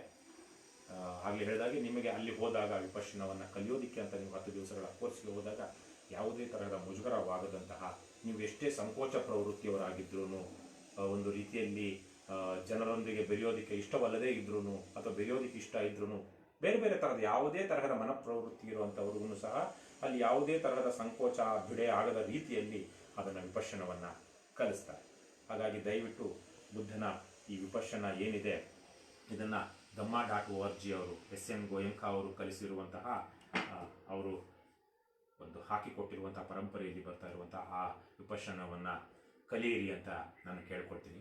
ನಾನು ಈ ಕಳೆದ 2 ವರ್ಷದಲ್ಲಿ ಸಾಧ್ಯವಾದಾಗೆಲ್ಲ ಒಂದು ಕನಿಷ್ಠ ಒಂದು 20 ನಿಮಿಷದಿಂದ ಅರ್ಧ ಗಂಟೆ, ಕೆಲವೊಮ್ಮೆ 3/4 ಗಂಟೆ, 1 ಗಂಟೆ ಇದನ್ನು ಮಾಡೋದಕ್ಕೆ ಪ್ರಯತ್ನ ಪಡ್ತಾ ಇದ್ದೀನಿ. ಬೇರೆದನ್ನು ಹೋಗೋದಕ್ಕೆ ಮೊದಲು ನನಗಾದಂಥ ಒಂದು ಅನುಭವ ಅಥವಾ ಅನುಕೂಲ ಏನು ಅಂದರೆ, ನಾನು ವಿಪಶ್ಯನವನ್ನು ಕಲಿತಾದ ಮೇಲೆ, ಅಂದರೆ ವಿಪಶ್ಯನವನ್ನು ಕಲಿತಾದಾಗಲಿಲ್ಲ, ವಿಪಶ್ಯನಕ್ಕೆ ನಾನು ತೊಡಗಿಕೊಂಡ ಮೇಲೆ ನನಗೆ ಆಗಿರುವಂಥ ಬಹಳ ದೊಡ್ಡ ಲಾಭ ಏನು ಅಂದರೆ ನಿದ್ದೆಯಲ್ಲಿ ಕಡಿತ ಆಗಿರುವಂಥದ್ದು. ನಾನು ಒಂದು 1/4 ಗಂಟೆ ಅಥವಾ ಅರ್ಧ ಗಂಟೆ, 20 ನಿಮಿಷ 25 ನಿಮಿಷ ವಿಪಶ್ಯನ ಮಾಡಿದ ಮೇಲೆ ನನಗೆ ಸುಮಾರು ಒಂದು ಅರ್ಧ ಗಂಟೆಯಿಂದ 2 ಗಂಟೆಗಳ ಕಾಲದ ನಿದ್ರೆಯ ಅಗತ್ಯ ಬೀಳೋದಿಲ್ಲ ರಾತ್ರಿ ಹೊತ್ತು. ನಾನು ಬೆಳಗ್ಗೆ ಹೊತ್ತು ಹಿಂದಿನ ದಿವಸ ಚೆನ್ನಾಗಿ ಅದು ಒಂದು ಏಕಾಗ್ರತೆಯಿಂದ ಯಾವುದೇ ತರಹದ ಆಲೋಚನೆಗಳು, ಚಿಂತನೆಗಳು ಇಲ್ಲದೆ ಒಂದು ಸುಮಾರಾದ ವಿಪಶ್ಯನವನ್ನು ಮಾಡಿದ್ರೆ ನನಗೆ ಆವತ್ತು ರಾತ್ರಿಗೆ ಒಂದು ಅರ್ಧ 3/4 ಗಂಟೆ, 1 ಗಂಟೆ ಮೊದಲೇ ಎಚ್ಚರ ಆಗುತ್ತೆ. ನಿದ್ರೆಯ ಅಗತ್ಯ ಬೀಳೋದಿಲ್ಲ. ಅಷ್ಟೆಲ್ಲ ಆದರೂ ನಾನು ಬಹಳ ಒಂದು ರೀತಿಯಲ್ಲಿ ಯಾವುದೇ ತರಹದ ನಿದ್ರಾಹೀನತೆಯನ್ನು ಸಹ ಕಾಡೋದಿಲ್ಲ ನನಗೆ. ಸೊ ಅದು ನನಗೆ ಬಹಳ ದೊಡ್ಡ ಮಟ್ಟದಲ್ಲಿ ಆಗಿರುವಂಥದ್ದು. ಮಿಕ್ಕ ಆಧ್ಯಾತ್ಮದ ಅನುಭವಗಳು ನನಗೆ ಆಗಿದೆ ಅಂತ ನಾನು ಹೇಳೋದಿಕ್ಕೆ ಹೋಗೋದಿಲ್ಲ. ಆದರೆ ಒಂದು ದೈಹಿಕ ಮತ್ತು ಮಾನಸಿಕ, ದೈಹಿಕವಾಗಿ ದೇಹ ಬಹಳ ಒಂದು ರೀತಿಯಲ್ಲಿ ಆಲಸ್ಯವನ್ನು ಕಡಿಮೆ ಮಾಡುತ್ತೆ, ಮತ್ತು ಮಾನಸಿಕವಾಗಿ ಅದೊಂದು ರೀತಿಯ ನಮ್ಮನ್ನ ಒಂದು ಸಮಚಿತ್ತದ ಶಾಂತತೆಯ ಸ್ಥಿತಿಗೆ ಕರೆದುಕೊಂಡು ಹೋಗಿದೆ ನನಗೆ. ಇನ್ನು 3ನೇದಾಗಿ ಇಷ್ಟೇ ಅಲ್ಲ, ಭಗವದ್ಗೀತೆಯಲ್ಲೂ ಸಹ ಧ್ಯಾನವನ್ನ ಒಬ್ಬ ಯೋಗಿಯಾದವನು ಹೀಗೆ ಮಾಡಬೇಕು ಅಂತ ಭಗವದ್ಗೀತೆಯಲ್ಲಿ ಹೇಳುತ್ತೆ. ಅದು ಭಗವದ್ಗೀತೆಯ 18 ಅಧ್ಯಾಯಗಳಲ್ಲಿ 6ನೇ ಅಧ್ಯಾಯವಾಗಿರುವಂತಹ ಧ್ಯಾನ ಯೋಗದಲ್ಲಿ ಕೃಷ್ಣನ ಮೂಲಕ ಭಗವದ್ಗೀತೆಯಲ್ಲಿ ಈ ಧ್ಯಾನ ಮಾಡುವುದು ಹೇಗೆ ಅಂತ ಹೇಳಲಾಗಿದೆ. ಒಂದು 3-4 ಶ್ಲೋಕಗಳಲ್ಲಿ ಇದೇನಿದೆ ಇದನ್ನು ನಾನು ಇಲ್ಲಿ ಹೇಳ್ತೀನಿ. ಇದಕ್ಕೆ ನಾನು ಶ್ರೀರಾಮಕೃಷ್ಣಾಶ್ರಮ ಯಾದಗಿರಿ ಮೈಸೂರಿನವರು ಪ್ರಕಟ ಮಾಡಿರುವಂಥ ಗೀತಾ ಭಾವಧಾರೆ ಪುಸ್ತಕದ ಸ್ವಾಮಿ ಸೋಮನಾಥಾನಂದರವರು ಬರೆದಿರುವಂತಹ ಪುಸ್ತಕದಿಂದ ತಗೊಂಡಿದ್ದೀನಿ. ಪುಟ 227ರಲ್ಲಿ ಇದು ಮೊದಲಿಗೆ ಅದು ಧ್ಯಾನ ಯೋಗದ 10ನೇ ಶ್ಲೋಕದಿಂದ ಶುರುವಾಗುತ್ತೆ. ಹೇಗೆ ಮಾಡೋದು ಒಬ್ಬ ಯೋಗಿಯಾದವನು ಧ್ಯಾನವನ್ನು ಅಂತ. ಯೋಗಿ ಯುಂಜೀತ ಸತತಮಾತ್ಮಾನಂ ರಹಸಿ ಸ್ಥಿತಃ ಏಕಾಕಿ ಯತಚಿತ್ತಾತ್ಮ ನಿರಾಶೀರ ಪರಿಗ್ರಹ. ಅಂದರೆ ನಿರ್ಜನ ಪ್ರದೇಶದಲ್ಲಿದ್ದುಕೊಂಡು ಏಕಾಕಿಯಾಗಿ ದೇಹ ಮತ್ತು ಮನಸ್ಸುಗಳನ್ನು ನಿಗ್ರಹಿಸಿ ಯಾವ ಭರವಸೆಯನ್ನೂ ಇಟ್ಟುಕೊಳ್ಳದೆ ಅಪರಿಗ್ರಹನಾಗಿ ಯಾವಾಗಲೂ ಮನಸ್ಸನ್ನು ಯೋಗದಲ್ಲಿಡಬೇಕು. ಯೋಗಿಯಾದವನು ಒಂದು ನಿರ್ಜನವಾದ ಪ್ರದೇಶದಲ್ಲಿ ಕುಳಿತುಕೊಂಡು ಒಬ್ಬನೇ ಏಕಾಂಗಿಯಾಗಿ ದೇಹ ಮತ್ತು ಮನಸ್ಸುಗಳನ್ನು ನಿಗ್ರಹಿಸಿಕೊಂಡು ದೇಹವನ್ನು ಅಂದರೆ ಅದೇ ಯಾವುದೇ ನಿಶ್ಚಲನಾಗಿ ಯಾವುದನ್ನು ಅಪೇಕ್ಷೆ ಪಡದೆ ಭರವಸೆ ಇಟ್ಟುಕೊಳ್ಳದೆ ಎಲ್ಲವನ್ನು ತ್ಯಜಿಸಿ ಅಪರಿಗ್ರಹನಾಗಿ ಮನಸ್ಸನ್ನು ಯೋಗದಲ್ಲಿ ಕೇಂದ್ರೀಕರಿಸಬೇಕು ಅಂತ ಈ 10ನೇ ಶ್ಲೋಕ ಹೇಳುತ್ತೆ. 11ನೇ ಶ್ಲೋಕದಲ್ಲಿ ಆ ಪ್ರದೇಶ ಹೇಗಿರಬೇಕು, ಎಲ್ಲಿ ಕುಳಿತುಕೊಳ್ಬೇಕು, ಹೇಗೆ ಕುಳಿತುಕೊಳ್ಬೇಕು ಅಂತ ಹೇಳುತ್ತೆ. ಶುಚೌ ದೇಶೇ ಪ್ರತಿಷ್ಠಾಪ್ಯ ಸ್ಥಿರಮಾಸನಮಾತ್ಮನಃ ನಾತ್ಯುಚ್ಚಿತ್ರಂ ನಾತಿ ನೀಚಂ ಚೈಲಾಜಿನ ಕುಶೋತ್ತರಂ. ಅಂದರೆ ಶುಚೌ ದೇಶೇ ಶುಚಿಯಾದ ಪ್ರದೇಶದಲ್ಲಿ ಸ್ಥಿರವಾದ, ಅತಿ ಎತ್ತರವೂ ಅಲ್ಲದ ಅತಿ ನೀಚವೂ ಅಲ್ಲದ ಬಟ್ಟೆ ಚರ್ಮ ಕುಶ ಚೈಲಾಜಿನ ಕುಶೋತ್ತರಂ. ಬಟ್ಟೆ ಚರ್ಮ ಹುಲ್ಲು ಹಾಕಿ ಇವುಗಳನ್ನು ಒಂದರ ಮೇಲೆ ಒಂದು ಹಾಕಿ ಮಾಡಿರುವಂತಹ ಆಸನದ ಮೇಲೆ ಕುಳಿತುಕೊಳ್ಳಬೇಕು. ಅಂದರೆ ನಿರ್ಜನವಾದಂತಹ ಶುಚಿಯಾದಂತಹ ಪ್ರದೇಶದಲ್ಲಿ ಎತ್ತರವಾದ ಆ ಜಾಗಕ್ಕೆ ತುಂಬ ಎತ್ತರವಾದಂತಹ ಒಂದು ಪ್ರದೇಶವೂ ಅಲ್ಲದೆ ನೀಚವಾದ ತಗ್ಗೂ ಅಲ್ಲದಂತಹ ಜಾಗದಲ್ಲಿ ಹುಲ್ಲು ಬಟ್ಟೆ ಚರ್ಮ ಹುಲ್ಲು ಹಾಕಿರುವಂತಹ ಆಸನದಲ್ಲಿ ಕುಳಿತುಕೊಳ್ಳಬೇಕು. ಅದಾದ ಮೇಲೆ ತತ್ರೈಕಾಗ್ರಂ ಮನಃ ಕೃತ್ವಾ ಯತಚಿತ್ತೇಂದ್ರಿಯ ಕ್ರಿಯ ಉಪವಿಶ್ಯಾಸನೆ ಯುಂಜೋದ್ಯಾಗಮಾತ್ಮ ವಿಶುದ್ಧಯೇ. ಆಸನದ ಮೇಲೆ ಕುಳಿತುಕೊಂಡು ಮನಸ್ಸನ್ನು ಏಕಾಗ್ರ ಮಾಡಿ ಚಿತ್ತ ಇಂದ್ರಿಯಗಳನ್ನು ನಿಗ್ರಹಿಸಿ ಅಂತಃಕರಣ ಶುದ್ಧಿಗಾಗಿ ಯೋಗವನ್ನು ಮಾಡಬೇಕು. ಹೇಳಿದಾಗೆ 3ನೇ ಶ್ಲೋಕದಲ್ಲಿ ಆಸನದಲ್ಲಿ ಕುಳಿತುಕೊಂಡು ಏಕಾಗ್ರ ಚಿತ್ತ ಮಾಡಿ ಇಂದ್ರಿಯಗಳನ್ನು ವಿಕಾರಗಳನ್ನು ಯಾವ ಯೋಚನೆ ಮಾಡದೆ ಅವೆಲ್ಲವನ್ನು ಇಂದ್ರಿಯಗಳನ್ನು ನಿಗ್ರಹಿಸಿ ಅಂತಃಕರಣ ಶುದ್ಧಿಗಾಗಿ ಅಂತಃಕರಣ ಶುದ್ಧಿಗಾಗಿ ಯೋಗವನ್ನು ಧ್ಯಾನವನ್ನು ಮಾಡಬೇಕು. ಕುಳಿತಿರುವಾಗ ಹೇಗೆ ಕುಳಿತುಕೊಳ್ಬೇಕು? ಸಮಂ ಕಾಯ ಶಿರೋಗ್ರೀವಂ ಧಾರಯನ್ನಚಲಂ ಸ್ಥಿರ ಸಂಪ್ರೇಕ್ಷ್ಯ ನಾಸಿಕಾಗ್ರಂ ಸ್ವಂ ದಿಶಾಶ್ಚನವಲೋಕಯನ್ ಪ್ರಶಾಂತಾತ್ಮ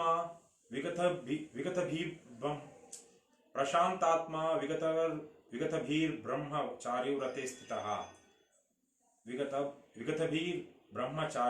ಸ್ಥಿತಃ ಮನಃ ಸಂಯಮ್ಯ ಮಚ್ಚಿತ್ತೋ ಯಕ್ತ ಅಸೀತ ಮತ್ಪರಃ. ಅಂದರೆ ಶರೀರ ಸಮಕಾಯೋ ಶಿರೋಗ್ರೀವಂ, ಇದು ಶಿರಸ್ಸು, ಕೊರಳು ಮತ್ತು ನಮ್ಮ ಬೆನ್ನು ದೇಹ ಏನಿದೆ ಇವುಗಳು ಸಮಾನವಾಗಿ ಅಚಲವಾಗಿ, ಅದು ಅಲುಗಾಡದೆ ತಲೆ, ಕೊರಳು, ಕತ್ತು ಮತ್ತು ನಮ್ಮ ಬೆನ್ನು ಒಂದೇ ಥರ ಸ್ಥಿರವಾಗಿ ನೆಟ್ಟಗೆ ಸಮವಾಗಿ ಇಟ್ಟುಕೊಂಡು ಸ್ಥಿರನಾಗಿ ಕುಳಿತುಕೊಂಡು ಮೂಗಿನ ನಾಸಿಕಾಗ್ರಂ ಮೂಗಿನ ತುದಿಯನ್ನು ನೋಡುತ್ತಾ ನಮ್ಮ ಕಣ್ಣುಗಳನ್ನು ಮೂಗಿನ ತುದಿಯಲ್ಲಿ ಕೇಂದ್ರೀಕರಿಸುತ್ತಾ ಎತ್ತಲೂ ನೋಡದೆ ಸುತ್ತಲೂ ಎಲ್ಲೂ ನೋಡದೆ ಪ್ರಶಾಂತಾತ್ಮನೂ ನಿರ್ಭಯನೂ ಆಗಿ ನಾವು ಪ್ರಶಾಂತವಾಗಿ ಯಾವುದೇ ಭಯ ಆತಂಕಗಳಿಲ್ಲದೆ ಬ್ರಹ್ಮಚಾರಿ ವೃತ್ತದಲ್ಲಿ ವಿಗತಭೀ ಬ್ರಹ್ಮಚಾರಿ ವೃತ್ತದಲ್ಲಿ ಸ್ಥಿರನಾಗಿ ಮನಸ್ಸನ್ನು ಸಂಯಮದ ಇಟ್ಟುಕೊಂಡು ಎಲ್ಲಿ ಯಾವುದರಲ್ಲಿ ಚಿತ್ತವುಳ್ಳವನಾಗಿ ದೇವರಲ್ಲಿ ನನ್ನಲ್ಲಿ ಅಂದರೆ ಕೃಷ್ಣನಲ್ಲಿ ಚಿತ್ತವುಳ್ಳವನಾಗಿ ನಾನೇ ಪರ ಎಂದು ಭಾವಿಸಿ, ಅಂದರೆ ದೇವರೇ ಇವರಿಗಿಂತ ದೇವರಿಲ್ಲ ಅಂತ ಭಾವಿಸಿ ದೇವರೇ ಎಲ್ಲವೂ ಅಂತೇಳಿ ಭಾವಿಸಿ ಯುಕ್ತನಾಗಿ ಕುಳಿತಿರಬೇಕು. ಅಂದರೆ ನಾವು ಬೆನ್ನು ಕತ್ತು ತಲೆಯನ್ನು ಸ್ಥಿರವಾಗಿ ಇಟ್ಟುಕೊಂಡು ನಮ್ಮ ನಾಸಿಕಾಗ್ರ ಮೂಗಿನ ತುದಿಯಲ್ಲಿ ನಮ್ಮ ಗಮನವನ್ನು ಕೇಂದ್ರೀಕರಿಸಿ ದೇವರು ಚಿಂತನೆಯಲ್ಲಿ ಪಾರಾಯಣದಲ್ಲಿ ತೊಡಗಬೇಕು. ಹಾಗೆ ಮಾಡೋದ್ರಿಂದ ಏನಾಗುತ್ತೆ, ಈ ಯೋಗ ಧ್ಯಾನದಿಂದ ಏನಾಗುತ್ತೆ ಅಂದ್ರೆ, ಯುಂಜನ್ನೇವಂ ಸದಾತ್ಮಾನಂ ಯೋಗಿ ನಿಯತ ಮಾನಸಃ ಶಾಂತಿಂ ನಿರ್ವಾಣ ಪರಮಾಂ ಮತ್ಸಂಸ್ಥಾ ಮಧಿಗಚ್ಚತಿ. ನಿಯತ ಮಾನಸನಾಗಿ ಹೀಗೆ ಯಾವಾಗಲೂ ಮನಸ್ಸನ್ನು ಯೋಗದಲ್ಲಿಟ್ಟುಕೊಳ್ಳುವ ಯೋಗಿ ನಿರ್ವಾಣ ಪರಮವಾದ ನನ್ನಲ್ಲಿರುವ ಶಾಂತಿಯನ್ನು ಪಡೆಯುವನು. ಇದು ಭಗವದ್ಗೀತೆಯಲ್ಲಿ ಬರುವಂತಹದ್ದು. ಆಮೇಲೆ ಯಾರಿಗೆ ಯೋಗ ಧ್ಯಾನ ಯಾರಿಗೆ ಅಂದ್ರೆ, ನಾತ್ಯಶ್ನತಸ್ತು ಯೋಗೋಸ್ಥಿನ ಚೈಕಾಂತ ಮನಶ್ನತಃ ನಾ ಚಾತಿ ಸ್ವಪ್ನಶೀಲಸ್ಯ ಜಾಗೃತೋ ನೈವ ಚಾರ್ಜುನ. ಅರ್ಜುನ, ಯೋಗ ಮಿತಿಮೀರಿ ತಿನ್ನುವವನಿಗೂ ಅಲ್ಲ, ಏನೂ ತಿನ್ನದೇ ಇರುವವನಿಗೂ ಅಲ್ಲ, ಅತಿಯಾಗಿ ನಿದ್ರೆ ಮಾಡುವವನಿಗೂ ಇಲ್ಲ, ಏನೂ ನಿದ್ರೆ ಮಾಡದವನಿಗೂ ಇಲ್ಲ. ಹೀಗೆ ಯೋಗ ನಾವು ತುಂಬ ಅತಿಯಾದ ಯಾವುದನ್ನು ಮಾಡದೇ ಇರುವಂಥವರಿಗೆ ಯೋಗ ಅಂತ ಅಲ್ಲಿ ಬರುತ್ತೆ. ಇದು ಹೀಗೆ ಒಂದು ನಮಗೆ, ನಾವೀಗ ಕಾಡಿಗೆ ಹೋಗೋದಿಕ್ಕಾಗೋದಿಲ್ಲ ಜನರಿಗೆ, ಹಾಗಾಗಿ ಮನೆಯಲ್ಲಿ ಒಂದು ಪ್ರಶಾಂತವಾದ ತುಂಬ ಸದ್ದುಗದ್ದಲಗಳಿಲ್ಲದ ಸ್ಥಳದಲ್ಲಿ ಮನೆಯಲ್ಲಿಯೇ ಒಂದು ಚಾಪೆಯನ್ನೋ ಅಥವಾ ಕಂಬಳಿಯನ್ನು ಹಾಕಿಕೊಂಡು ಅಥವಾ ಈ ಯೋಗ ಮ್ಯಾಟ್ ತರಹದನ್ನ ಒಂದನ್ನು ಹಾಕಿಕೊಂಡು ನಿಮಗೆ ಹೇಗೆ ಆಗುತ್ತೋ ಹಾಗೆ ಒಂದು ಆಸನದಲ್ಲಿ ಕುಳಿತುಕೊಂಡು, ಆದರೆ ಬೆನ್ನು, ಕತ್ತು, ಶಿರ ಇವನ್ನು ನೇರವಾಗಿಟ್ಟುಕೊಂಡು ಮೂಗಿನ ತುದಿಯಲ್ಲಿ ಗಮನವನ್ನು ಕೇಂದ್ರೀಕರಿಸಿಕೊಂಡು ದೇವರ ಒಂದು ಚಿಂತನೆಯಲ್ಲಿ, ಅಥವಾ ದೇವರ ಚಿಂತನೆಯನ್ನೇ ಮಾಡಬೇಕು ಅಂತಿಲ್ಲ, ಯಾವುದಾದ್ರೂ ಒಂದು ಯುಕ್ತವಾದಂತಹ, ನೀವು ಆವತ್ತು ಮಾಡಬೇಕಾಗಿರೋ ಕೆಲಸದ ಬಗ್ಗೆ ಇರಬಹುದು, ಅಥವಾ ಒಂದು ಉತ್ತಮವಾದಂಥ ಚಿಂತನೆ ಇರಬಹುದು, ಯಾವುದೋ ಒಂದು ಓದಿದರ ಮನನ ಇರಬಹುದು, ನೋಡಿದ ಸಿನಿಮಾದ ಬಗ್ಗೆ ಇರಬಹುದು, ಒಂದು ಉತ್ತಮವಾದಂತಹ ಗುಣಗಳಿರುವಂತಹ ಒಂದು, ಅಥವಾ ನೀವು ಯಾವುದನ್ನು ಅಭ್ಯಾಸ ಮಾಡ್ತಿರೋದ್ರ ಬಗ್ಗೆ ಇರಬಹುದು, ನಿಮ್ಗೆ ಯಾವುದೋ ಕಾಡ್ತಿದೆ, ಯಾವುದೋ ಒಂದು ಇವಾಗ ಒಂದು ಟೆಕ್ನಿಕ್ ಬೇಕಾಗಿದೆ ನನಗೆ ಅಂತಿದ್ದಾಗ ಹೀಗೆ ಒಂದು ಆ ಒಂದು ಚಿತ್ರವಾಗಿ ಮಾಡಬಹುದು. ದೇವರ ಪಾರಣೆಯನ್ನು ಅಂದರೆ ದೇವರನ್ನೂ ಸಹ ನೀವು ಜ್ಞಾಪಿಸಿಕೊಳ್ಳುತ್ತಾ ಪರಬ್ರಹ್ಮ ಚಿಂತನೆಯಲ್ಲೂ ಸಹ ತೊಡಗಬಹುದು. ಇದು ಭಗವದ್ಗೀತೆಯಲ್ಲಿ ಧ್ಯಾನ ಮಾಡುವುದು ಹೇಗೆ ಅಂತ ಹೇಳಿರುವಂಥದ್ದು. ಅಂತಿಮವಾಗಿ ಇಲ್ಲಿಗೆ ನಾನು ಯೋಗವನ್ನು ಮಾಡೋದು ಹೇಗೆ ಅಂತ ಪರಿಚಯ ಮಾಡಿಕೊಡ್ಬೇಕು ಅಂದಿದ್ದು ಇಲ್ಲಿಗೆ ಮುಗೀತು. ಅದಕ್ಕೆ ಇದನ್ನು ಮುಗಿಸೋದಕ್ಕೆ ಮೊದಲು ನಾನು ಭಗವದ್ಗೀತೆಯಲ್ಲಿ ಹಲವು ತರಹದ ಕೇವಲ ಆಧ್ಯಾತ್ಮದ ಚಿಂತನೆಗಳಷ್ಟೇ ಅಲ್ಲದೆ ಬದುಕುವುದು ಹೇಗೆ, ನಡೆದುಕೊಳ್ಳುವುದು ಹೇಗೆ, ಇಲ್ಲಿರುವಂತಹ ಗುಣತ್ರಯ ವಿಭಾಗಗಳು ಹೇಗಿರುತ್ತೆ ಅಂತ ಹಲವಾರು ತರಹದ ಚಿಂತನೆಗಳು ಬರುತ್ತೆ. ಇವತ್ತಿನ ಸಂದರ್ಭದಲ್ಲಿ ಎಲ್ಲರೂ ಒಂದು ಪುಷ್ಟಿಕರವಾದಂತಹ, ಆರೋಗ್ಯಕರವಾದಂತಹ, ನಮ್ಮ ಏನು ರೋಗ ನಿರೋಧಕ ಶಕ್ತಿಯನ್ನು, ಇಮ್ಯುನಿಟಿಯನ್ನು ಹೆಚ್ಚು ಮಾಡುವಂತಹ ಊಟವನ್ನು ಮಾಡೋದ್ರ ಬಗ್ಗೆ, ಉತ್ತಮವಾದ ದೈಹಿಕ ಮತ್ತು ಮಾನಸಿಕ ಆರೋಗ್ಯವನ್ನು ಕಾಪಾಡಿಕೊಳ್ಳೋದ್ರ ಬಗ್ಗೆ ಎಲ್ಲರೂ ಜಾಸ್ತಿ ಚಿಂತನೆ ಮಾಡ್ತಾರೆ. ಯಾಕಂದರೆ ಈ ಕೋವಿಡ್ ವೈರಸ್ಸು ದೈಹಿಕವಾಗಿ ಯಾರು ಉತ್ತಮವಾದಂತಹ ಇಮ್ಯುನಿಟಿ ಇಟ್ಕೊಂಡಿಲ್ವೋ, ರೋಗ ನಿರೋಧಕ ಶಕ್ತಿಯನ್ನು ಇಟ್ಕೊಂಡಿಲ್ವೋ, ತುಂಬ ಮಾನಸಿಕ ಕ್ಲೇಶದಲ್ಲಿ ತೊಡಗಿರ್ತಾರೋ ಅಂಥವರಿಗೆ ಹೆಚ್ಚು ಅಪಾಯಕಾರಿ ಅಂತ ಹೇಳ್ತಾ ಇರೋದ್ರಿಂದ ಎಲ್ಲರೂ ಈಗ ಈ ಲಾಕ್ಡೌನ್ ಕಳೆದ 3-4 ತಿಂಗಳಿಂದ ಏನಾಗ್ತಾ ಇದೆ ಇಂತಹ ಸಂದರ್ಭದಲ್ಲಿ ಆಹಾರದ ಬಗ್ಗೆ ಬಹಳಷ್ಟು ಜನ ಕಾಳಜಿಯನ್ನು ವಹಿಸಿದ್ದಾರೆ. ಭಗವದ್ಗೀತೆಯಲ್ಲಿ ಆಹಾರವನ್ನು 3 ಥರಕ್ಕೆ ಹೇಳ್ತಾರೆ: ರಾಜಸಿಕ, ತಾಮಸಿಕ ಮತ್ತು ಸಾತ್ವಿಕ ಅಂತ. ಅದರಲ್ಲಿ 3 ಅದನ್ನು ನಾವು ಉತ್ತಮ, ಮಧ್ಯಮ, ಅಧಮ ಅಂತ ಮಾಡ್ಕೊಳ್ಬಹುದು. ಉತ್ತಮವಾದ ಆಹಾರ ಹೀಗಿರುತ್ತೆ, ಓಕೆ ಆದಂತಹ ಆಹಾರ, ನಿಮ್ಮ ಒಂದು ಸಾಮಾನ್ಯವಾಗಿ ತಿನ್ನಬಹುದಾದಂತಹ ಆಹಾರ ಇರುತ್ತೆ, ತಿನ್ನಬಾರದಂತಹ ಆಹಾರ ಹೇಗಿರುತ್ತೆ ಅಂತ ಒಂದು 3 ಬರುತ್ತೆ. ಇದು ಶ್ರದ್ಧಾತ್ರಯ ವಿಭಾಗ ಯೋಗ. ಶ್ರದ್ಧಾತ್ರಯ ವಿಭಾಗ ಯೋಗದಲ್ಲಿ ಬರುವಂತಹದ್ದು 8ನೇ ಶ್ಲೋಕ. ಅದರಲ್ಲಿ 7ನೇ ಶ್ಲೋಕದಲ್ಲಿ ಒಂದು ಹೇಳುತ್ತೆ: ಆಹಾರಸ್ತುಪಿ ಸರ್ವಸ್ಯ ತ್ರಿವಿಧೋ ಭವತಿ ಪ್ರಿಯ.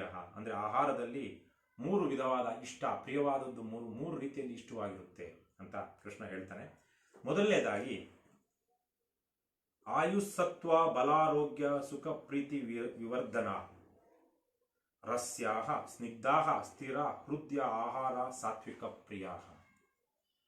ಆಯಸ್ಸು, ಸತ್ವ, ಬಲ, ಆರೋಗ್ಯ, ಸುಖ, ಪ್ರೀತಿ ಇವುಗಳನ್ನು ವೃದ್ಧಿಗೊಳಿಸುವ ಆಹಾರಗಳು ಹೇಗಿರುತ್ತೆ ಅಂದರೆ ರಸಯುಕ್ತವಾಗಿ, ಪರಿಶುದ್ಧವಾಗಿ, ಪುಷ್ಟಿಕರವಾದ, ಮನಸ್ಸಿಗೆ ಪ್ರಿಯವಾದ ಆಹಾರಗಳು ಆಗಿರುತ್ತೆ. ಅವು ಸಾತ್ವಿಕನಿಗೆ ಪ್ರಿಯವಾಗಿರ್ತಕ್ಕಂಥ ಆಯುಸ್, ಸತ್ವ, ಬಲ, ಆರೋಗ್ಯ, ಸುಖ, ಪ್ರೀತಿ ವಿವರ್ಧನಾಹ, ಇದನ್ನು ಹೆಚ್ಚು ಮಾಡುವಂತಹ ರಸ್ಯಾಹ ಸ್ನಿಗ್ಧ, ರಸಮಯವಾಗಿಯೂ ರಸಯುಕ್ತವಾಗಿಯೂ, ಸ್ನಿಗ್ಧ ಪರಿಶುದ್ಧವಾಗಿಯೂ, ಪುಷ್ಟಿಕರವಾಗಿಯೂ, ಹೃದಯಕ್ಕೆ ಪ್ರಿಯವಾಗಿಯೂ, ಸ್ಥಿರ ಹೃದಯ ಆಹಾರ, ಇವು ಹೀಗಿರ್ತವೆ, ಸಾತ್ವಿಕನಿಗೆ ಪ್ರಿಯವಾಗಿರ್ತವೆ, ಅವನಿಗೆ ಪುಷ್ಟಿ ಕೊಡುವಂತಹವಾಗಿರ್ತವೆ ಅಂತ. ಇಲ್ಲಿ ಯಾವುದನ್ನು ಸಸ್ಯಾಹಾರ, ಮಾಂಸಾಹಾರ ಹೀಗೆ ಯಾವುದೂ ಇಲ್ಲ. ನಿಮಗೆ ಅದು ರಸ ಇದ್ದು ಪುಷ್ಟಿದಾಯಕವಿದ್ದು ಆರೋಗ್ಯಕ್ಕೆ ಒಳ್ಳೆಯದು ಆಗುವಂತಹದ್ದು ಈ ಆಹಾರಗಳು ಹೀಗಿರ್ತವೆ. ಅದು ಸಾತ್ವಿಕವಾಗಿರ್ತವೆ, ಅವು ನಿಮ್ಮ ಆರೋಗ್ಯವನ್ನು ಹೆಚ್ಚು ಮಾಡ್ತವೆ. ಇನ್ನು ಎರಡನೇ ಮಧ್ಯಮದ್ದು ಹೇಗಿರುತ್ತೆ ಅಂದರೆ ಕಟ್ವಂಲ ಲವಣ ತುಷ್ಣ ತೀಕ್ಷ್ಣ ರೂಕ್ಷ ವಿದಾಹಿನಃ ಆಹಾರ ರಾಜಸಶ್ರೇಷ್ಠ ದುಃಖ ಶೋಕಮಯ ಪ್ರದಾಹ. ಸ್ವಲ್ಪ ದುಃಖ ಶೋಕ ಇವುಗಳನ್ನ ಹುಟ್ಟಿಸುವಂತಹವು ರಾಜಸಿಕ ಆಹಾರಗಳು. ಅವು ಹೇಗಿರ್ತವೆ ಅಂದರೆ ಕಹಿಯಾಗಿಯೂ ಹುಳಿಯು ಉಪ್ಪು ಖಾರ ಬಿಸಿ ಒಣಕಲು ನಮಗೆ ದಾಹ ಉಂಟು ಮಾಡುವಂತಹವು. ಹಾಗೆಯೇ ಅಂತಹ ಆಹಾರಗಳು ನಮಗೆ ದುಃಖ ಶೋಕಗಳನ್ನು ಉಂಟು ಮಾಡುವಂತಹ ಆಹಾರಗಳಾಗಿರ್ತವೆ. ಅವು ರಾಜಸಿಕವರೆಗೆ ಪ್ರಿಯವಾಗಿರ್ತವೆ. ಅಂದರೆ ಅತಿಯಾದ ಬಿಸಿ ಇರುವಂತಹದ್ದು, ತುಂಬ ಉಪ್ಪು ಖಾರ ಕಹಿ ಹುಳಿ ಇರುವಂತಹವು, ಹಾಗೆಯೇ ನಮಗೆ ತಿಂದ ಮೇಲೆ ದಾಹ ಕುಡಿಯೋದಿಕ್ಕೆ ಬಾಯಾರಿಕೆ ಆಗುವಂತಹದ್ದು, ಇವೆಲ್ಲವೂ ಸಹ ನಮಗೆ ಬೇರೆ ಬೇರೆ ತರಹದ ದುಃಖ ಶ್ಲೋಕಗಳನ್ನು ಅಂದರೆ ಅನಾರೋಗ್ಯವನ್ನು ಉಂಟು ಮಾಡ್ತವೆ ಅಂತ ನಾವು ಹೇಳಬಹುದು. ಯಾಕಂದ್ರೆ ಈ ತರದ ಕೆಲವೊಂದು ತರಹದ ರುಚಿಕರವಾಗಿರುವಂತಹ ಇಂತಹದನ್ನ ಮನುಷ್ಯ ಮಿತಿ ಇಲ್ಲದೆ ತಿನ್ನುವಂತಹ ಒಂದು ಸ್ಥಿತಿಗೆ ಹೋಗೋದ್ರಿಂದ, ಬಿಸಿ ಬಿಸಿಯಾಗಿ ರುಚಿ ರುಚಿಯಾಗಿ ಇದು ಉಪ್ಪು ಖಾರ ಹುಳಿ ಎಲ್ಲ ಜಾಸ್ತಿ ಹಾಕ್ಕೊಂಡು ತಿನ್ನೋದ್ರಿಂದ ಅದು ಕೆಲವೊಂದು ನಮ್ಮ ಹಾರ್ಮೋನಲ್ ಚೇಂಜಸ್ಸನ್ನು ಸಹ ಏರುಪೇರಾಗುತ್ತೆ, ವಿಟಮಿನ್ಗಳ ಏರುಪೇರಾಗುತ್ತೆ. ಹಾಗಾಗಿ ಇದು ಅನಾರೋಗ್ಯವಾದಾಗ ದುಃಖ ಮತ್ತು ಶೋಕ ಅದರ ಜೊತೆ ಜೊತೆಗೇನೆ ಬರುತ್ತೆ. ಹಾಗಾಗಿ ಅತಿಯಾದ ಕಟ್ವಂಲ ಲವಣ ತುಷ್ಣ ತೀಕ್ಷ್ಣ ರೂಕ್ಷ ವಿದಾಯಿನಃ, ತುಂಬಾ ಕಟುವಾಗಿ ಹುಳಿಯಾಗಿ ತೀಕ್ಷ್ಣವಾಗಿ ರೂಕ್ಷವಾಗಿ ಉಷ್ಣವಾಗಿ ಇರುವಂತಹ ಆಹಾರಗಳನ್ನು ಅತಿಯಾಗಿ ತಿನ್ನಬಾರದು ಅಂತ. ತಿನ್ನಲೇಬಾರದಂತಹವು ಯಾವುವು ಅಂದರೆ ಯಾತಯಾಮಂ ಗತರಸಂ ಪೂರ್ತಿ ಪರ್ಯುಷಿತಂ ಚಯತ್ ಉಚ್ಚಿಷ್ಟಮಪಿ ಚಾಮೇಧ್ಯಂ ಭೋಜನಂ ತಾಮಸಪ್ಯಂ. ಅಂದರೆ ಆರಿರುವುದು, ಬಿಸಿಯಾಗಿಲ್ಲದೆ ಏನು ಪೂರ್ತಿಯಾಗಿ ಆರಿ ಹೋಗ್ಬಿಟ್ಟಿರುವುದು, ರಸಹೀನವಾಗಿರುವುದು, ರಸ ಕಳೆದುಕೊಂಡಿರುವಂಥದ್ದು, ದುರ್ಗಂಧವಾಗಿರುವುದು, ವಾಸನೆ ಬರ್ತಾ ಇರುವಂತಹದ್ದು, ಹಳಸಿ ಹೋಗಿರುವಂತಹದ್ದು, ಎಂಜಲು ಮತ್ತು ಅಶುದ್ಧ.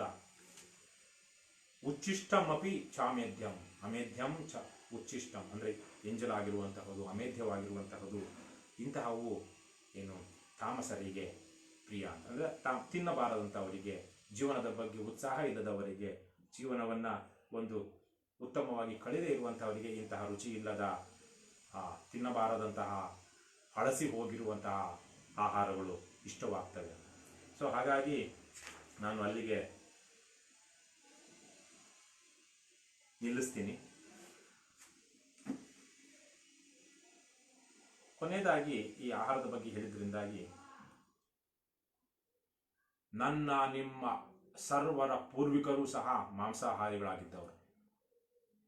ಯಾರೊಬ್ಬರ ಪೂರ್ವಿಕರು ಇವತ್ತು ಭೂಮಿಯ ಮೇಲೆ ಹುಟ್ಟಿರುವಂತಹ ಯಾವೊಬ್ಬನ ಪೂರ್ವಿಕನೂ ಸಂಪೂರ್ಣ ಅಂದರೆ ಅವರ ಇಡೀ ವಂಶ ಅಂತ ಎಲ್ಲಿಗೆ ತಗೊಂಡು ಹೋದ್ರೂ ಮೂಲಕ್ಕೆ ಅಲ್ಲಿಂದಲೂ ಇಲ್ಲಿಯ ತನಕ ನಾವು ಸಸ್ಯಾಹಾರಿಗಳೇ ಅಂತ ಹೇಳುವಂತಹ ಒಬ್ಬ ಮನುಷ್ಯ ನರಪ್ರಾಣಿಯೂ ಭೂಮಿಯ ಮೇಲೆ ಇಲ್ಲ.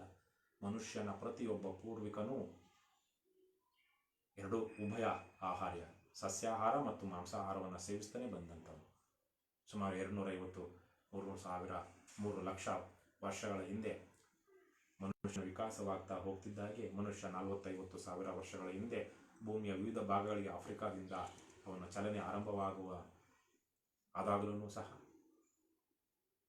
ಕಳೆದ 2-3 ಸಾವಿರ ವರ್ಷಗಳ ಹಿಂದಿನ ತನಕೂ ಸಹ ಪ್ರತಿಯೊಬ್ಬರೂ ಸಹ ಬಹುತೇಕವಾಗಿ ಮಾಂಸಾಹಾರ ಮತ್ತು ಸಸ್ಯಾಹಾರವನ್ನು ತೆಗೆದುಕೊಳ್ತಾ ಇದ್ದಂಥವ್ರು.